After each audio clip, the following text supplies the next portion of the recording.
목소리가 좀 많이 저도 원래는 목소리가 굉장히 좋은데 청아한 목소리인데 이 감기 때문에 지금 목이 많이 잠겨 있습니다. 같이 말씀 보실 때 누가복음 6장 37절부터 42절까지의 말씀 같이 보도록 하겠습니다. 37절부터 42절까지 말씀 교독할 텐데 제가 먼저 하는 말씀 읽겠습니다. 남을 판단하지 말라. 그러면 너희도 판단받지 않을 것이다. 남을 정죄하지 말라. 그러면 너희도 정죄받지 않을 것이다. 용서하라. 그러면 너희도 용서받을 것이다.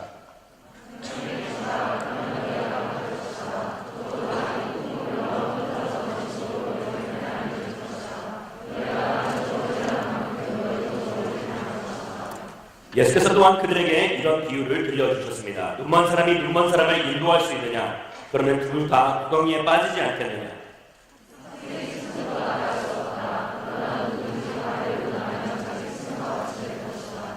어째서는 내 형제의 눈에 있는 티는 보면서 내 눈에 있는 들보는 깨닫지 못하느냐? 내 눈에 있는 들보는 보지 못하면서 어떻게 형제여 내 눈에 있는 티를 빼자고 하겠느냐? 위선자여 먼저 내 눈에서 들보를 빼내라. 그런 후에야 내가 정확히 보고 형제의 눈 속에 있는 티를 빼낼 수 있을 것이다. 아멘. 하나님의 말씀입니다. 오늘 저희들 지난주 성경 암송 구절입니다. 같이 저희 공동체를 처음 찾으신 분들이나 오랜만에 오신 분들은 저희 매 주마다 암송 구절을 같이 외우게 되는데 저도 이번 주 이 말씀을 다른 구절을 외워버렸어요. 그래서 굉장히 당황했습니다. 이 말씀 보고. 그래서 오늘은 저희가 자막을 통해서 같이 한번 한 목소리로 읽도록 하겠습니다. 히브리서 10장 24절부터 25절까지의 말씀입니다. 같이 읽겠습니다. 서로 돌아와 사랑과 선행을 격려하며 보이기를 패하는 어떤 사람들의 습관처럼 오직 원하여 그날이 가까울수록 더욱 그리하자. 아멘. 보이기를 패하는 어떤 사람들의 습관처럼 하지 말고 그날이 가까움을 볼수록 더욱 함께 모이는 저와 여러분들이 되기를 소망합니다. 그런데 종종 이 인생 가운데 많이 듣는 이야기가 이런 얘기죠. 다 널 위해서 하는 말이니까 잘 들어. 기분 나쁘게 생각하지 말고 잘 들어. 라는 그러한 표현을 많이 쓸 때가 있습니다. 특별히 가르치는 입장에서, 나이가 많은 사람의 입장에서 소위 이야기하고 있는 갑과 을의 포지션에서 갑의 이 위치에 서 있는 사람들이 조금 높은 위치에 있는 사람들이 낮은 위치에 있는 사람들에게 종종 자주 쓰는 표현이죠. 아마 저도 저희 아이들에게나 그리고 목회를 할 때 이런 표현을 종종 사용하지 않나 이렇게 생각해 봅니다. 그런데 재미있는 것은 이 기분 나쁘지 않게 들어라고 이야기하는데 들어보면 굉장히 기분이 나쁜 거죠. 네. 어쩌면 오늘날 우리가 이렇게 잘 포장된 잘 정체된 그리고 굉장히 예의범절이 다른 그런 문장 가운데서 그런 표현 가운데서 자기 자신의 있는 쓴뿌리, 자기 자신의 가지고 있는 그 악한 마음을 그대로 쏟아부어내기 때문에 상대방이 이것을 사랑의 충고로 받아들이기보다는 이것이 가시 있는 충고로 받아들이지 않나 생각해 봅니다. 오늘날 그 SNS를 보면 소셜 네트워크 서비스를 보면은 수많은 댓글들이 삽시간에 올라가죠. 올림픽 때도 우리가 생각했던 사람이 메달을 따지 못하자 수많은 사람들이 악평과 온갖 댓글들을 달게 됩니다. 시시각각 올라오는 댓글 그리고 비판의 내용들 그런 내용들이 담겨져 있는 것을 쏟아져 나오는 것을 보면서 이것이 오늘날의 슬픈 현실이 아닌가 생각해 봅니다. 죄송합니다. 제 목소리가 보이는데 어느새부터가 그런 비판이 계속해서 무섭고 심지어는 불안하기까지 해서 그런 것 때문에 자기 자신을 더욱더 살리는 그러한 모습을 보여주곤 하죠. 어쩌면 비판당하는 것은 싫어하지만 비판하는 것을 좋아하는 것이 이 시대가 아닌가 생각해 봅니다. 오늘 말씀을 통하여서 우리 37절부터 42절까지의 말씀을 보시게 되면 이 맥락에 같은 동일한 맥락에서의 비롯되는 말씀인 것을 볼 수가 있습니다. 한마디로 남을 판단하지 말라는 것입니다. 우리 같이 한번 따라가겠습니다. 남을 판단하지 말라. 이 판단과 정죄에 대해서 우리가 몇 가지 짚고 넘어가야 할 부분들이 있습니다. 이 판단과 정죄에 대해서 알아야 될 것 중에서 가장 먼저 우리가 깨달아야 할 것은 분명히 반드시 행한 대로 그리고 던진 대로 받게 되어 있다는 것입니다. 저는 이것을 영적인 부메랑 원리라고 이야기하고자 합니다. 이 던지면은 나에게 돌아오는 부메랑처럼 어쩌면 이 시대에 우리가 다른 사람들을 판단하고 또 다른 사람들을 정죄하는 그러한 모습이 그런 기준에 의해서도 우리가 동일하게 판단을 받고 또 정죄함을 받을 수 있다는 것이죠. 영어적인 표현으로는 이런 표현이 있습니다. What goes around comes around. 가는 것이 있으면 분명히 오는 것이 있다. 성경에도 분명히 말씀하고 있죠. 뿌린 대로 거두게 하신다. 이 대부분의 경우 내가 하는 일, 내뱉었던 말들, 내가 했던 모든 행동들이 어느새부터가 분명히 내 자신에게로 돌아올 수 있게 된다는 것입니다. 대부분의 사람들은 내가 하는 일에 대해서, 내가 이 내뱉는 말에 대해서, 그리고 하는 행동에 대해서, 그리고 내 이 평가 기준, 누군가를 판단하는 이 판단의 잣대의 기준에 대해서 전혀 그것이 나에게도 동일하게 적용될 수 있다는 것을 생각지 않을 때가 많습니다. 누군가를 홀대하고 누군가를 헐뜯는 내 자신이 다른에게도 동일하게 비춰질 수 있다는 것을 생각지 않다는 것이죠. 우리가 판단하고 남들을 정죄할 때 우리도 또한 동일한 불안감에 떨 수밖에 없다는 사실을 반드시 기억해야 합니다. 다른 이들의 시선과 그들의 감정이 어떨까? 맞죠? 우리가 우리 안에 그러한 이 부정적인 생각들, 그러한 이 악한 판단의 기준이 서 있다면은 어쩌면은 우리 자신이 스스로를 불안한 시선과 그런 걱정 어린 시선으로 바라볼 수밖에 없는 것은 다른 사람들이 나를 동일하게 바라보면 어떡할까라는 그런 걱정과 염려 때문이라는 것입니다. 내 자신도 그들의 정죄함으로 인해 불안하고 그러한 걱정에 휩싸이게 된다는 것이죠. 어쩌면 이 남도 조이지만 남의 숨통도 내가 조이지만 내 자신의 숨통도 동일하게 조이고 있다는 것입니다. 이러한 삶을 사는 사람은 절대적으로 자유로운 삶을 살 수 없는 것이죠. 무언가 하고 싶어도 어떤 말을 내뱉고 싶어도 무엇을 할까 무엇을 입을까 끊임없는 다른 사람들의 시선이 걱정되기 때문에 다른 사람들이 나를 어떻게 판단하고 나를 어떻게 지켜볼까 그들의 시선과 그들의 눈길이 너무나도 걱정스럽고 염려되기 때문에 내 자신의 삶 가운데서 자유라는 것을 찾아볼 수 없는 그러한 삶. 그것이 바로 이런 내적 평안이 없는 삶이 바로 내가 가진 그런 부정적인 기준, 내가 가진 그런 부정적인 생각 때문에 이루어지는 것이 아닌가 생각해 봅니다. 그렇게 내적 평안이 없는 사람, 자유함이 없는 사람들은 또다시 그 비난의 화살을 어디에다 돌리느냐? 내가 이렇게 불안한 이유는 바로 사회 때문이다 라고 이야기합니다. 내가 이렇게 불안한 이유는 내 주변의 사람들 때문이다 라고 그 화살을 다른 이들에게 돌리는 그런 모습을 우리가 종종 발견하게 됩니다. 내가 만든 그런 판단의 잣대에 걸리게 되고 내가 스스로 만든 함정에 빠지는 그런 인생들. 타인의 시선이 나를 힘들게 하는 것이 아니라 내 스스로가 나를 어렵게 한다는 것을 다시 한번 깨닫게 되기를 주의 이름으로 축원합니다. 다른 사람의 문제가 아닙니다. 다른 사람을 탓할 것이 아니에요. 사회를 탓하고 경제를 탓하고 시스템을 탓하고 주변에 있는 사람들을 탓할 것이 아니라 부족한 나의 모습, 똑같은 동일한 기준의 가치를 가지고 동일한 이 판단의 잣대를 가지고 세상을 판단하며 정죄하는 그러한 내 자신을 먼저 돌아보아야 한다는 것입니다. 자신을 측정하는 자신이 가지고 있는 그 줄자를 내려놓고 하나님의 줄자로 그분의 다림줄로 내 자신을 가늠하며 돌아보게 되기를 간절히 소망합니다. 하나님의 다림줄로 여러분들의 인생을 측정하십시오. 여러분들의 인생을 돌아보십시오. 여러분들 내가 비판적이라는 것을, 내가 이 비난적이라는 것을, 다른 사람들이 내가 정죄하는 사람들인 것을 우리는 쉽게 인식하지 못할 때가 많이 있습니다. 오늘 말씀을 보시면 37절 말씀을 보시면은 남을 판단하지 말라 그러면 너희도 판단받지 않을 것이다. 남을 정죄하지 말라 그러면 너희도 정죄받지 않을 것이다. 용서하라 그러면 너희도 용서받을 것이다 라고 말씀을 이야기합니다. 오늘 이 말씀을 보면서 이 판단과 이 정죄는 이 두 가지 헬라어로도 다른 표현이죠. 크리노라스라는 이 단어입니다. 그런데 이 판단이라는 것은 사실 내 내부적인 그런 평가 안에서 내면 안에서 일어나는 평가고 그리고 이 외부적인 평가는 바로 이 정죄라는 그런 단어죠. 그렇기 때문에 점차적으로 이 스스로 내 안에서 내부적으로 먼저 누군가를 평가하고 판단을 하게 되어 있을 때는 반드시 언젠가는 그것이 자라게 될 때는 이 누군가를 정죄하게 될 것이라고 말씀을 이야기하고 있는 것입니다.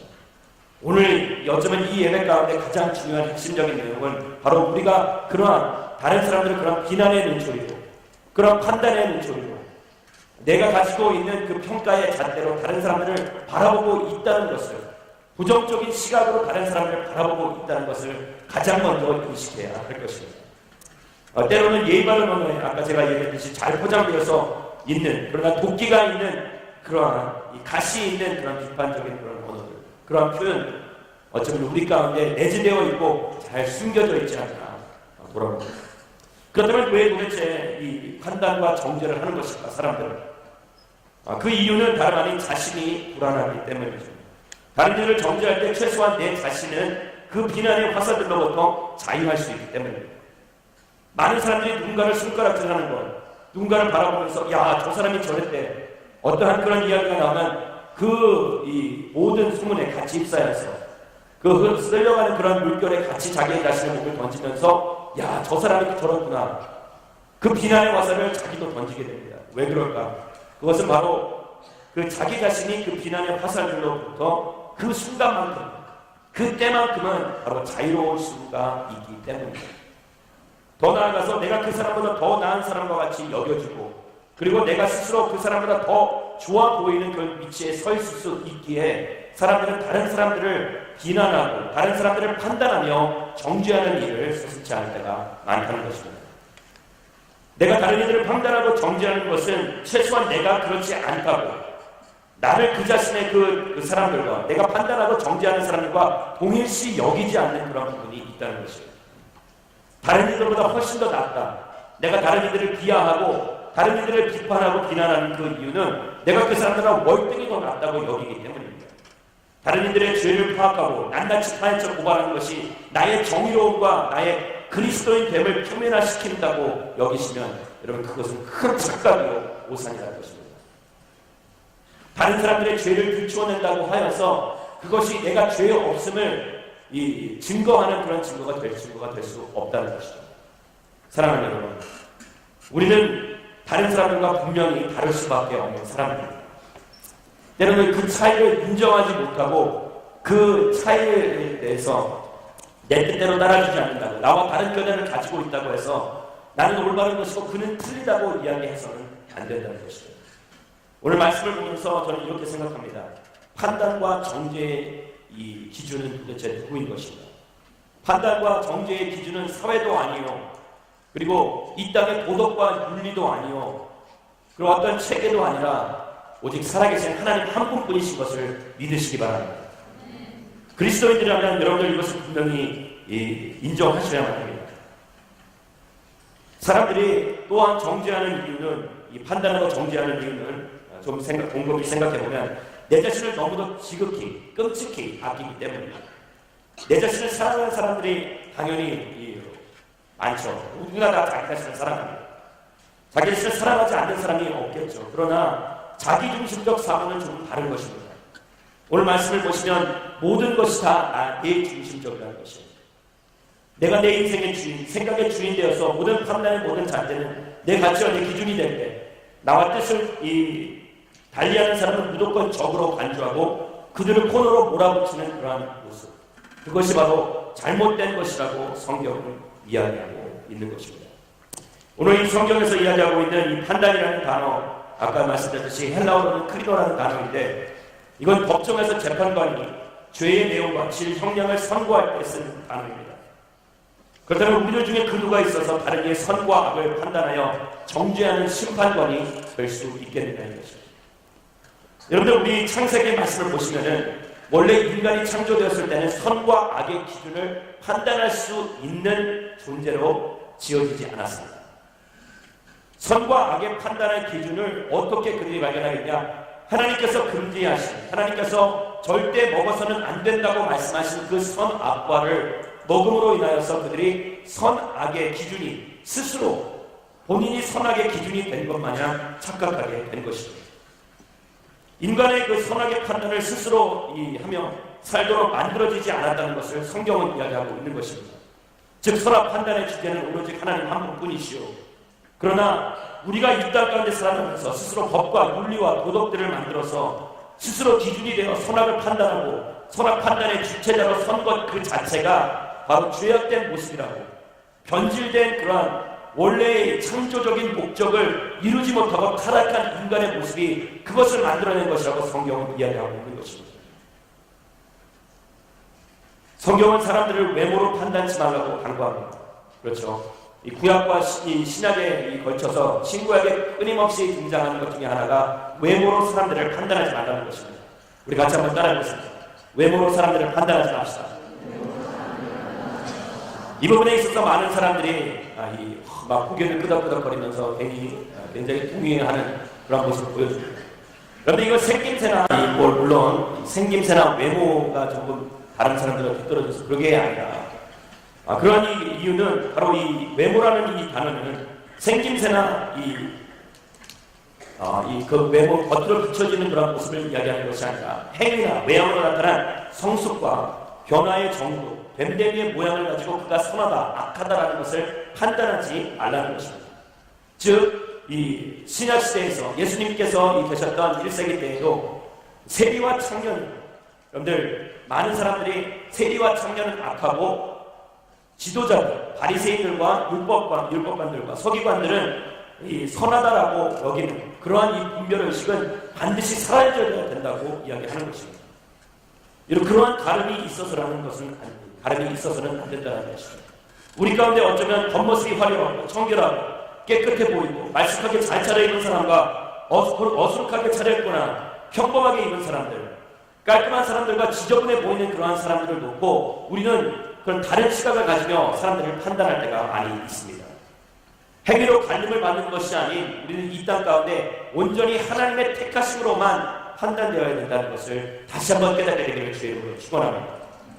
행위로 갈림을 받는 것은 이 땅에 추구하는 그런 기준입니다. 그러나 하나님의 기준은 행위로서 우리를 보지 않으신다는 것입니다. 하나님의 사랑을 여러분들 이 하나님의 기준을 그렇게 저급으로 평가하시는 큰 오산입니다. 잘못된 것이고 이 땅에서는 행위가 너무나도 중요합니다. 나에 대한 판단의 기준이 내가 무엇을 해야 하느냐에 따라서 갈려있기 때문이죠. 태어나자마자 착한 애, 말 잘 듣는 애, 이쁜 애라고 서로 구분을 하게 됩니다. 잘 들어보면 이 땅에 있는 모든 판단의 기준은, 평가의 기준은 바로 하나님이 아닌 사람들이 만드는 애, 즉 그 안에 담겨져 있는 내용은 바로 내가 그 기준의 핵심이 된다는 것이죠.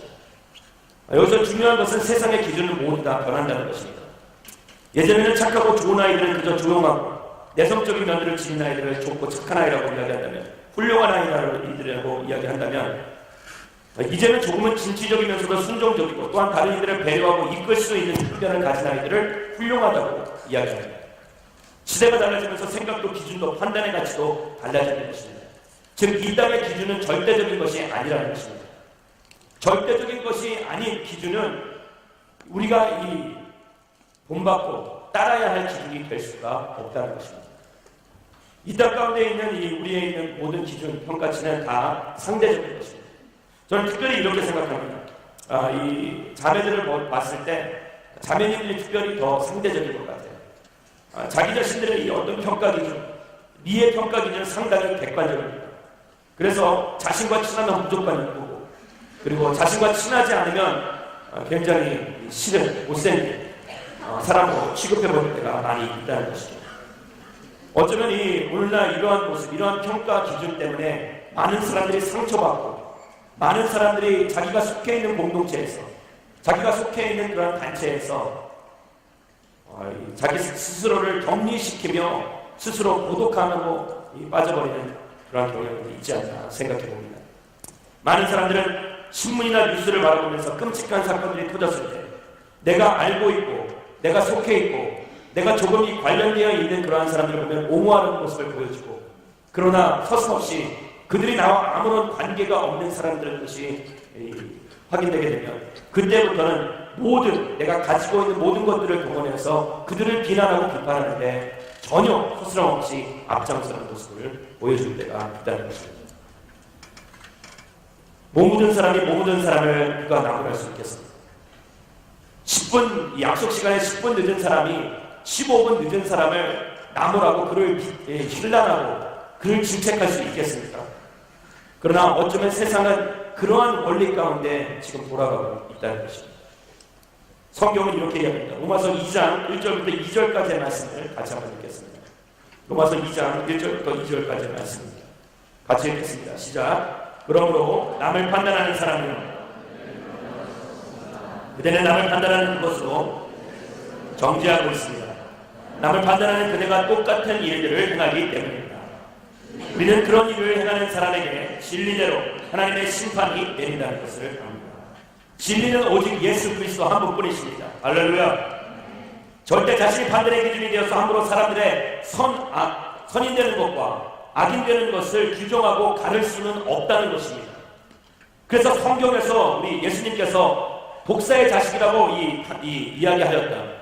그 바리새인들 그런 보면서 우리가 이 땅에 사는 사람들에게 어우 저 바리새인과 같은 사람들 이 독사의 자식이다 라고 이야기할 수가 없다는 것입니다. 왜냐? 우리는 다 똑같은 죄인이기 때문입니다. 요한복음 8장 15절과 16절 말씀을 같이 한번 보겠습니다. 8장 15절과 16절입니다. 같이 읽겠습니다. 너희는 사람의 기준대로 판단하지만 나는 어느 누구도 판단하지 않는다. 예, 할렐루야. 다른가요? 예. 그러나 내가 판단하려도 내가 내린 판단을 못하. 그것은 내가 혼자가 아니라 나를 보내신 아버지와 함께하기 때문입니다. 여러분 중요합니다. 사람의 기준대로 우리가 판단하나 그러나 예수 그리스도는 어느 누구도 사람의 기준대로 판단하지 않는다는 것을 보여주는 것입니다. 예수님의 공생의 삶 가운데서 그가 세리와 그리고 많은 사람들이 손가락질하고 많은 사람들이 경멸하고 많은 사람들이 잘못되었다고 악인이라고 그렇게 평하였던 그런 모든 사람들과 함께 그들과 함께 이 식사를 하며 그들과 함께 음식을 나누며 그들과 함께 시간을 보내면서 예수님께서 보여주신 것은 세상의 기준대로 내가 너희들을 판단하지 않겠다라는 것을 보여주고 계신 것입니다. 오늘날 우리에게도 이 똑같은 진리가 적용되어 있습니다. 하나님께서는 우리를 사람의 기준대로 세상이 가지고 있는 그 평가의 잣대로서 판단치 않으신다는 것이에요. 내가 무엇을 입고 내가 무엇을 하고 안 하고 간에 그것이 중요하지 않다는 것입니다. 하나님이 나를 택하셨느냐 아닌가, 내가 하나님의 손안에 있는 당신의 백성인가 아닌가, 내가 하나님의 사랑을 받고 있는 하나님의 자녀인가 아닌가가 중요한 것이지 내가 무엇을 하느냐 안 하느냐가 중요치 않다고 말씀은 이야기하고 있는 것입니다. 여러분들 우리는 선악 판단의 주체로 서는 그 자체가 죄의 본질이라는 것을 다시 한번 깨닫고 내가 스스로 자신을 죄 있는 자라고 여기며 겸손히 여기며 이 땅의 기준을 쫓아가는 것이 아니라 절대적인 기준 대신 예수 그리스도만을 바라보며 나아가야 한다는 것입니다. 야고보서 2장 1절부터 9절까지의 말씀은 이렇게 이야기합니다. 같이 읽겠습니다. 시작. 내 형제들이여 영광의 우리 주 예수 그리스도를 믿는 믿음을 겉모습으로 판단하지 마십시오. 9절 말씀입니다. 그러나 만일 여러분이 겉모습으로 사람을 판단하면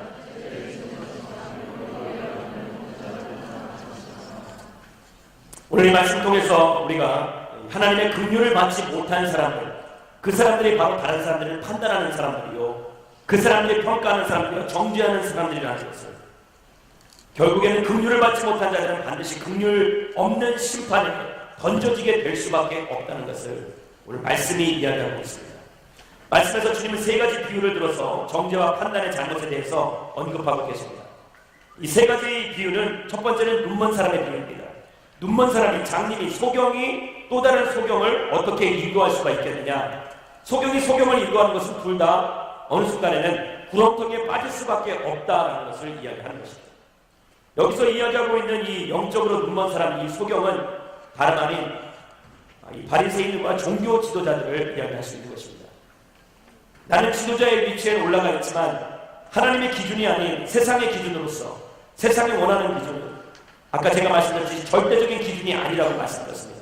끊임없이 변하는 상황과 그런 조건 속에서 끊임없이 변하는 기준을 가지고 있는 상대적 기준을 가지고 있는 이 세상. 그러나 그런 기준 가운데 다른 사람들을 판단하고 정죄하는 그러한 사람들이 어떻게 또 다른 사람들을 인도하고 그들을 가리킬 수 있겠느냐 이겁니다. 사랑하는 여러분, 세상의 판단의 기준에 휩싸이지 않게 되기를 소망합니다. 다른 사람들이 죄 있다고 해서 우리가 그들을 바라보면서 죄 있다고 동일하게 여기며 손가락질을 하는 것이 아니라 조금 더 우리는 시간을 두고 조금 더 이 사랑의 눈으로서, 긍휼의 눈으로서, 자비의 눈으로서 그들을 바라볼 수 있어야 한다는 것입니다. 두 번째는 학생과 스승의 비유입니다. 우리 두 번째 비유죠. 우리 40절 말씀입니다. 우리 40절 말씀을 우리 같이 한번 읽겠습니다. 누가복음 6장 40절 말씀입니다.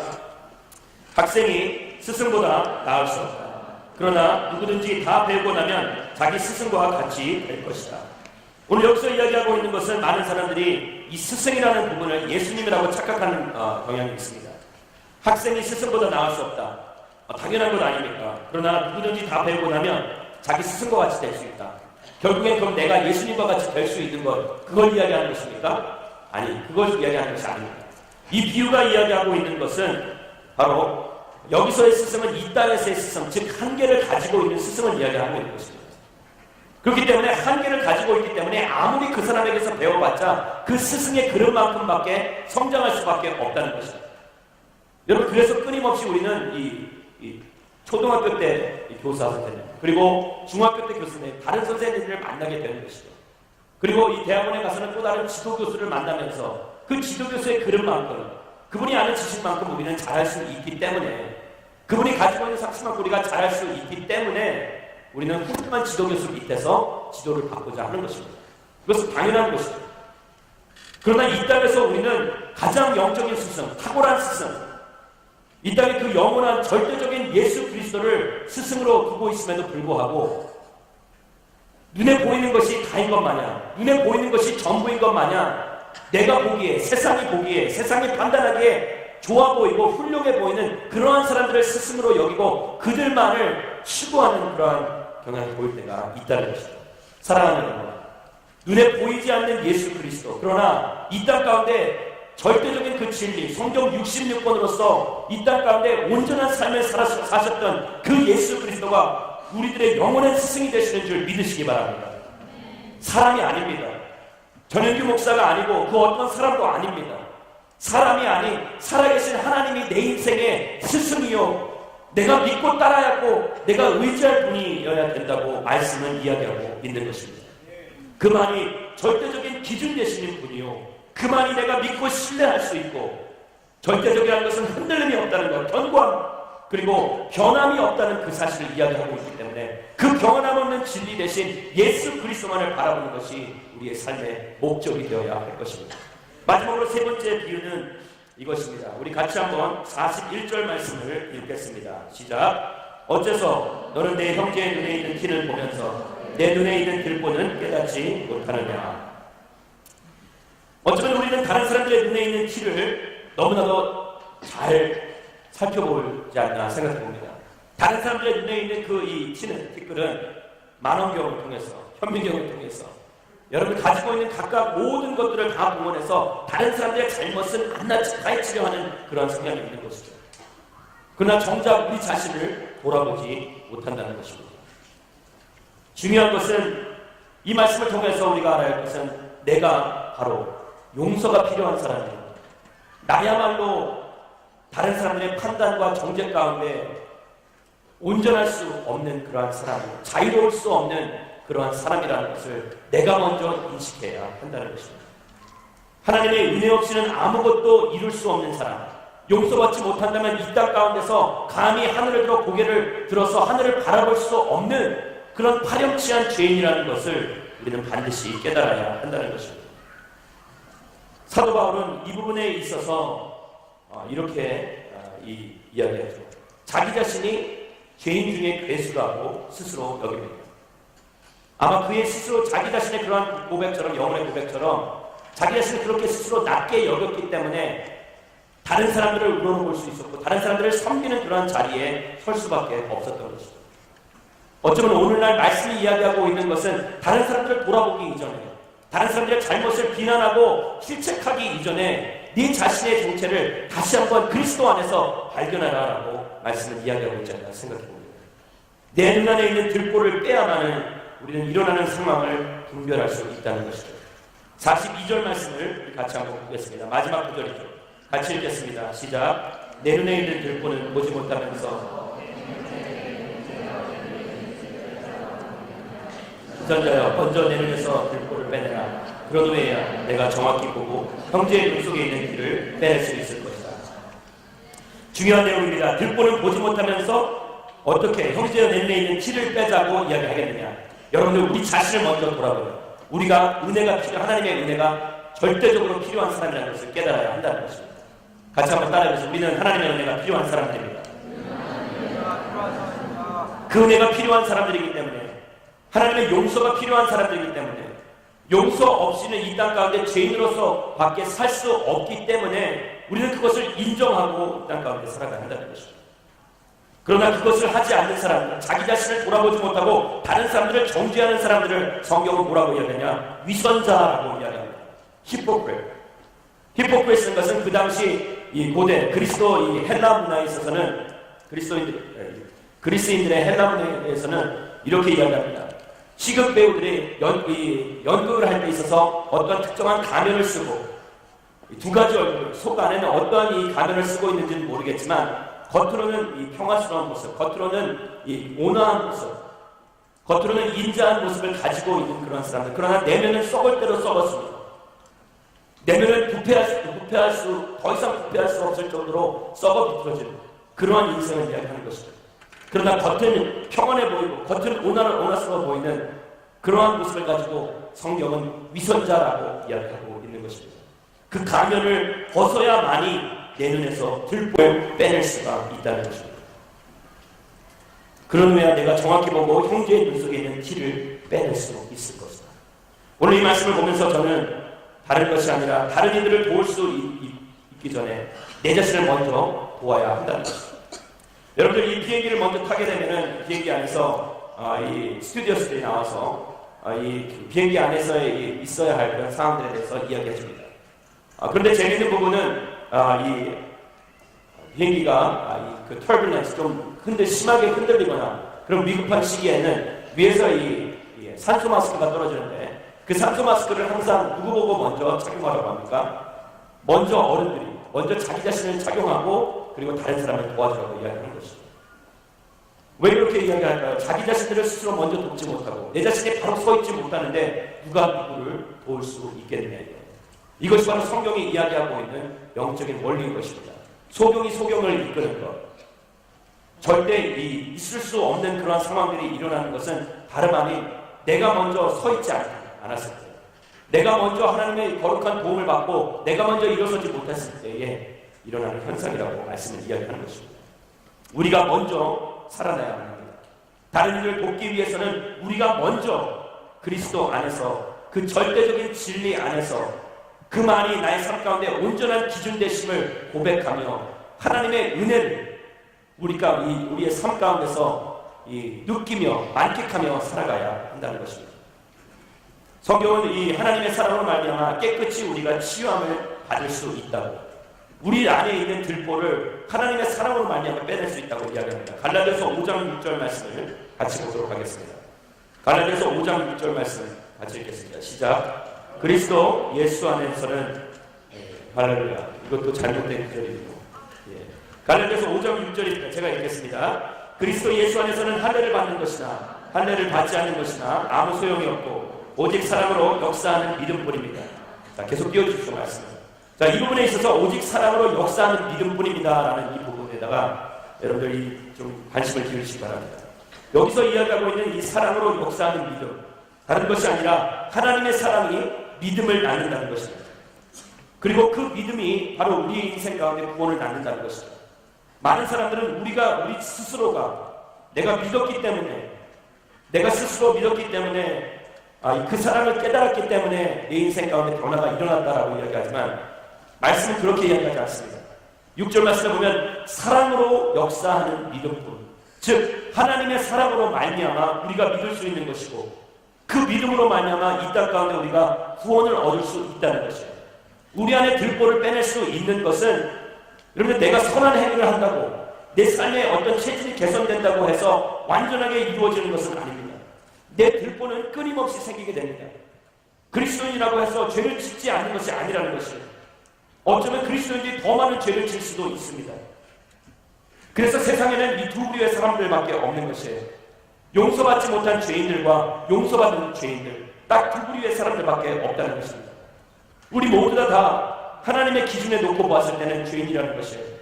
그러나 하나님의 사랑이 우리에게 믿음을 주신다는 것은, 이 말뜻은 무슨 의미냐? 바로 하나님의 사랑으로 말미암아 이 땅 가운데 우리가 은혜를 입은 자, 하나님의 이 능력을 입은 자로서 구원을 받은 사람이라는 것을 다시 한번 인식하게 된다는 것입니다. 요한일서 1장 9절 말씀을 같이 한번 보도록 하겠습니다. 요한일서 1장 9절 말씀입니다.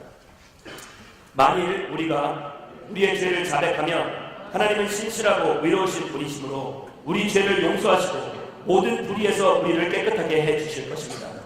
여기서 성경이 이야기하고 있는 이 신실하시다, 하나님이 신실하시다라는 부분은 이 피스토스라는 헬라어입니다. 이것은 믿음이라는 단어입니다. 이것은 믿음으로, 하나님께서 믿음으로 죄를 사하시고 하나님의 믿음으로 말미암아 우리가 깨끗게 된다는 것이죠. 다른 것이 아니라 이것은 죄사함의 조건이 아닙니다. 많은 사람들이 이 구절을 가지고 내가 스스로 죄를 자백하고 고백하면, 그것이 아니라 성경은 이야기합니다. 하나님이 신실하시기 때문에, 하나님이 우리를 믿어주시기 때문에, 그가 먼저 우리를 믿어주시기 때문에 그 죄의 자백이 우리의 삶 가운데서 자연스럽게 흘러나온다는 것이에요. 즉, 이 요한일서 1장 9절의 말씀이 이야기하고 있는 것은 죄사함의 조건이 아니라, 이 부분은 바로 하나님의 믿음에 의해 우리는 죄사함을 받았기에 필연적으로 우리 안에서 격발되어서 나오는 열매라고 말씀을 이야기하고 있는 것입니다. 회개는 구원이 열매인 것입니다. 믿으면 아멘 하시다. 즉, 이 말씀이 이야기하고 있는 것은 다른 것이 아니에요. 제가 너무 이 말씀만 고집해서 이렇게 다른 이야기를 안 하면 굉장히 힘들어 하십니다. 그러나 제가 이 부분을 이야기하지 않을 수가 없는 것입니다. 이 구원에 대해서, 이 은혜에 대해서 이야기하지 않는다면 오늘 우리가 보고 있는 이 판단과 정죄함과, 그리고 37절에서 이야기하는 다른 사람들을 용서하는 이 부분에 대해서는 우리가 죽었다 깨어나도 우리의 힘으로 이룰 수가 없는 것이기 때문입니다. 오직 하나님의 은혜를 입은 사람들, 사랑을 입은 사람들만이 가능한 것이기 때문입니다. 할렐루야. 그래서 조금은 경직되고, 조금은 이것이 식상적이고, 조금은 이게 정말 재미가 없고 흥미가 없는 부분같이 느껴질지라도, 여러분들 이 부분은 반드시 그리스도인들이라면, 그리고 진리를 찾는 분들이시라면 들어야 할 부분이라는 것입니다. 여러분, 여기 이 말씀이 이야기하고 있는 것은 명백합니다. 다른 것이 아니라 우리의 죄를 용서해 주시는 그분, 그 모든 것들이 바로 하나님의 믿음이 어디에서 시작되는 것이냐, 어디에서 비롯된 것이냐, 바로 하나님의 그 영원한 사랑 때문에 시작되었다고 말씀을 이야기하고 있는 것입니다. 결국 그리스도의 사랑으로 우리는 우리 자신을 잊게 되는 것이에요. 그래서 더 이상 내 자신이 이 땅에 사는 사람들, 이 땅의 모든 것들을 판단하고 평가하고 정죄하는 기준이 되지 아니하고, 그리스도의 사랑으로 말미암아 내 자신을 잊게 됨으로 말미암아 하나님의 사랑 때문에 내 자신을 잊게 되고, 그 사랑의 포로가 되었을 때야만 비로소 하나님의 사랑으로서 이 땅을 바라보고, 하나님이 기준이 되어서, 그리스도가 내 삶의 기준이 되어서 다른 사람들을 보고 정죄와 판단 가운데 사는 것이 아니라 용납과 포용과 용서의 인생을 살 수 있다고 말씀을 이야기하고 있는 것입니다. 예수 그리스도 안에서만 우리는 우리 자신을 잊어버릴 수가 있는 것입니다. 진정한 사랑은 바로 이 모라적인 사랑, 내 자신이 부인되고 잊혀져야 할 존재라는 것을 깨닫고, 그리고 내 자신은 완전히 부인되고 잊혀지고 온전히 예수 그리스도만 부각되는 것이 참된 예수 그리스도의 사랑이라는 것, 이것이 진리요, 이것이 우리가 오늘 붙들어야 할 살아있는 생명의 말씀이라는 것을 오늘 이 시간에 깨닫게 되기를 주의 이름으로 축원합니다. 여러분, 많은 사람들이 이렇게 이야기합니다. 사랑에는 이유가 없다라고 이야기합니다. 언젠가 제 아들이, 빼놓지 않는 제 아들 이야기, 제 아들이 저에게 물어봤던 적이 있어요. 아빠 왜 나를 사랑해? 왜? 저는 참고로 저희 아들을 많이 혼내지 않습니다. 일주일에 많이 보지 못하기 때문에 볼 때마다 혼을 낸다는, 그 아이가 저를 기억하는 것은 아빠는 무서운 사람, 혼내는 사람, 강압적이고 위압적인 사람, 그렇게 아빠를 평가할까봐 그게 두려워서, 그의 판단의 기준이 두려워서 제가 혼을 내지 않습니다. 가급적으로. 그래서 그런지 아들은 제가 굉장히 온유한 사람인 줄 알고 있어요. 그래서 굉장히 온유한 사람이라고 착각하고 아빠는 왜 나를 이렇게 사랑해? 라고 그런 아주 귀여운 질문, 끔찍한 질문, 깜찍한 질문 네, 하게 됩니다. 근데 저는 그를 바라보면서 뭐라고 대답할까요? 아들이기 때문에 너를 사랑한다? 여러분 그렇지 않습니다. 아들이기 때문에 누군가를 사랑한다면은 아들이라는 그런 전제 조건이 반드시 성립이 되어야 된다는 것이죠. 사랑하는 연인 가운데서도 마찬가지입니다. 자기가 나를 왜 사랑해? 그럼 그지 같은 질문이 어디 있어요? 여러분 자매님들이 대부분 이런 질문을 많이 던지시는데 형제님들 이런 위험한 수수께끼 장난에 빠져들지 않게 되기를 주의 이름으로 축원합니다. 여러분 이것도 올무입니다. 덫이에요. 여러분 그럴 때는 너의 존재만으로 너를 사랑해 라고 이야기해 주셔야 돼요. 할렐루야. 우리 같이 한번 우리 주변 분들에게 인사합니다. 너의 존재만으로 너를 사랑합니다. 사랑에는 이유가 없는 것이에요. 왜 하나님께서 우리를 사랑하셨을까? 왜 하나님께서 우리를 택하셨을까? 오늘 우리가 관심을 기울여야 할 것은 내가 남을 판단하고 내가 남을 정죄하지 않아야겠다. 내가 남을 용서해야겠다라는 그런 부분에 거기에만 몰입된다면 여러분은 제가 분명히 말씀드렸듯이 절대적으로 이 판단과 정죄에서 자유로운 인생을 살 수가 없는 것이에요. 내가 내 자신에게만 몰입하게 된다면 나의 선한 행위, 나의 선한 판단력, 나의 선한 기준, 내 자신에게만 계속 몰입하게 된다면 절대적으로 하나님이 원하시는 인생을 살 수가, 성경이 이야기하고 있는 인생을 살 수가 없는 것입니다. 들보를 빼내면 계속 빼내야 되는 것이에요. 그러나 말씀이 이야기하고 있는 것은 그리스도를 바라볼 때 거기에 해답이 있다는 것이에요. 할렐루야. 그래서 여러분들 듣기 좋은 이야기, 여러분 어떤 이야기하고 있는 도덕적이고 윤리적인 이야기들에만 거기에만 귀 기울이지 마시란 말이에요. 세상이 이야기하고 있는 그런 판단의 기술, 좋은 책들입니다. 물론 제가 그것을 비하하는 것이 아닙니다. 그러나 그러한 책들을 푸는 것이 전부가 아니라 그러한 책들보다 더 중요한 것은 우리가 가장 먼저 우선순위로 여기고 가장 먼저 몰입하고 몰두해야 하는 것은 바로 살아계신 예수 그리스도의 사랑이라는 것이에요. 그 사랑이 왜 우리 가운데 주어진 것이고 그가 도대체 누구이길래, 그리고 내가 도대체 누구이길래 그가 나를 이렇게 조건 없이 이유 없이 사랑하는 것일까? 우리는 그것에 먼저 지대한 관심을 쏟아부어야 한다는 것입니다. 사랑하는 여러분, 하나님의 사랑에는 이유가 없습니다. 아니, 그 이유는 그분만이 아시겠죠. 그러나 그 이유를 우리는 알 수 없습니다. 저도 몰라요. 왜 하나님이 나를, 나 같은 사람을, 저 같은 인생을 택하셔서 이렇게 이곳까지 보내주시고 어떻게 나 같은 사람을 사랑하셔서 하나님의 백성으로 삼아주셨는지 도무지 이해가 되지 않는 거예요. 내가 여태까지 행해왔던 삶들, 내가 여태까지 살아왔던 인생들을 되돌아보면 남들에게 보이기 부끄럽고 수치스러운 인생, 남들에게 떳떳하게 내세우지 못할 그러한 것들이 많은 그런 나의 모습. 그렇다고 내가 목사가 되어서 이 목회자가 되어서 나의 인생이 완전히 달라진 것일까? 그렇지 않아요. 어쩌면 위선자일 수도 있는 거예요. 겉으로는 굉장히 평온하고 겉으로는 굉장히 기쁘고 즐거운 모습을 가지고 있지만 내 내면에는 정말 불평과 불만과 걱정과 염려에 사로잡힌 인생들이 아닌가 생각해봅니다. 제가 여러분들에게 제일 많이 이야기하는 것은 여러분 두려워하지 말지어다 그거죠. 왜? 어쩌면 제가 여러분들에게 그렇게 이야기하고 선포하는 이유는 목회자인 내 자신이 가장 제일 많이 두려워하기 때문입니다. 그렇게 연약한 존재가 바로 제 자신이라는 거예요. 그렇게 연약한 존재가 성경 말씀을 이야기하는 것입니다. 하나님의 사랑 안에 붙들린 바 되었을 때는 그 인생이 변할 수밖에 없다라는 것을 강조하는 것이에요. 할렐루야. 사랑에는 이유가 없어요. 그 사랑 안에 내가 온전히 몸을 담을 때에, 그 사랑이 온전히 깨달아지고 그 사랑이 완전히 나를 덮을 때에, 그 십자가의 사랑이 나를 완전히 덮을 때에 내 자신을 완전히 잊게 되며 그때부터 나는 새로운 꿈을 꾸게 되고 새로운 비전과 새로운 목적과 새로운 나아갈 길을 추구하며 살 수밖에 없다는 것입니다. 그것이 바로 하나님의 사랑의 능력인 것입니다. 사도 바울은 그의 인생 가운데 그의 사랑을 발견하게 되죠. 다메섹 도상에서 그 예수 그리스도의 사랑을 발견하게 되고 그는 그 사랑에 완전히 목매인 인생을 살게 됩니다. 사랑의 완전한 포로가 되어서 자기 자신을 완전히 망각한 채 잊어버린 채 모라적인 사랑을 하게 된 것이죠. 그리고 전적으로 그리스도만을 바라보게 됩니다. 그러면서 그가 그의 인생의 마지막쯤에 시점에서 고백했던 그의 고백을 같이 한번 보겠습니다. 사도행전 20장 24절 말씀. 너무 중요한 내용입니다. 우리 같이 한 목소리로, 큰 목소리로 모아 같이 읽겠습니다. 시작. 그러나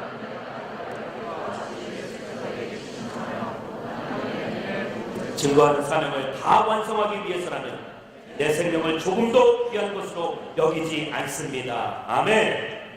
더 이상 사도 바울의 인생 가운데서는 자신의 계획, 자신의 목적, 자신이 꿈꾸고 바라는 것이 중요한 것이 아니라 무엇이 중요하다고 여기는 거예요. 오직 예수 그리스도만이, 하나님이 주신 그 사명만이 중요하다고 여기며 달려갈 수 있었던 것입니다. 이것이 진짜 하나님의 사랑을 발견한 사람의 모습입니다. 여러분들 하나님의 사랑을 발견하셨나요? 십자가상에서의 그 사랑을 발견하셨나요? 하나님만이 부어주실 수 있는, 세상이 흉내낼 수 없고 감히 따라할 수 없는 그 사랑을 여러분들 느껴보셨나요? 저는 너무도 답답합니다. 판단과 정죄라는 것, 어쩌면 분별을 해야 되기 때문에, 선과 악의 기준 대신 예수 그리스도를 우리가 알고 있기 때문에, 그렇기 때문에 우리는 분별을 해야 된다, 이 땅의 거룩한 빛과 소금의 역할을 감당해야 된다라고 끊임없이 세상이 이야기하기 때문에, 그리고 우리가 그렇게 스스로 여기고 있기 때문에 우리는 다른 사람들을 쉽게 판단하고 다른 사람들을 쉽게 정죄하며 사회가 잘못됐다고 손가락질하며 나아가게 되고 있습니다. 물론 그것도 잘못된 것이지만, 그렇지만 분별하지 않는 것도 잘못된 것이죠. 그러나 여러분, 우리의 인생은 거기에서 그치는 것이 아닙니다. 단지 분별과 판단, 그 상황 사이에서 나는 분별을 해야지 판단을 해서는 안 되겠구나, 그냥 그렇게 깨닫고 돌아가시면 여러분들 오늘 말씀의 반도 이해하지 못하신 것입니다. 오늘 말씀의 핵심은 예수 그리스도입니다. 오늘 말씀의 핵심은 예수 그리스도의 사랑입니다. 그 사랑을 깨닫지 못하면 용서고 아무 소용이 없습니다. 내가 누구를 용서할 수 있다고요? 아니요. 천만의 말씀입니다. 잊어버릴 수는 있어요. 잠시 내가 잊어버릴 수는 있습니다. 그러나 진정한 용서는, 그리스도 사랑 안에서 주는 그 진정한 용납과 포용은 이루어질 수가 없는 것이에요. 이것은 온전히 예수 그리스도의 그 십자가의 사랑만을 알아야만이, 그 사랑을 내가 받고 있어야만이 이루어질 수 있는 현상입니다. 사랑하는 여러분, 오늘 이 예배를 통해서 여러분들에게 도전하고자 합니다. 그 하나님의 그 사랑, 자기 아들을, 독생자 아들을 내어주기까지 사랑하셨던 우리들, 왠지는 알 수가 없어요. 그러나 그렇게까지 끊임없이 아낌없이 우리를 사랑해 주셨는데, 우리는 아직까지도 그 사랑을 인식하지 못하고 그 사랑을 제대로 인정치 못하면서 내 마음, 내 뜻대로 내가 기준되어서 살아가고 있는 것입니다. 제가 그랬다는 것은, 제가 그렇게 살아왔습니다. 그리고 많은 경우 제가 하나님의 사랑을 잊어버린 채 내가 가지고 있는 이 얄팍한 성경적인 지식만 가지고 세상을 판단하고 세상을 정죄하며, 나는 내가 다른 사람들을 품을 수 있다, 목사이기 때문에 용서할 수 있다라고 스스로 여기며 말씀을 기만하며 스스로 자신을 속이며 여태까지 살아왔는지 몰라요. 오늘 어쩌면 저에게 주시는 말씀입니다. 하나님의 사랑에는 이유가 없어요. 하나님의 사랑에는 끝이 없어요. 하나님의 사랑에는 한계가 없는 것입니다. 그래서 그 사랑 안에서만 너희 자신을 발견해야만 이 땅 가운데 진심으로 그 그리스도를 살아갈 수 있다는 말씀하십니다. 오늘 이 시간에 같이 한번 눈을 감고 같이 기도했으면 좋겠어요.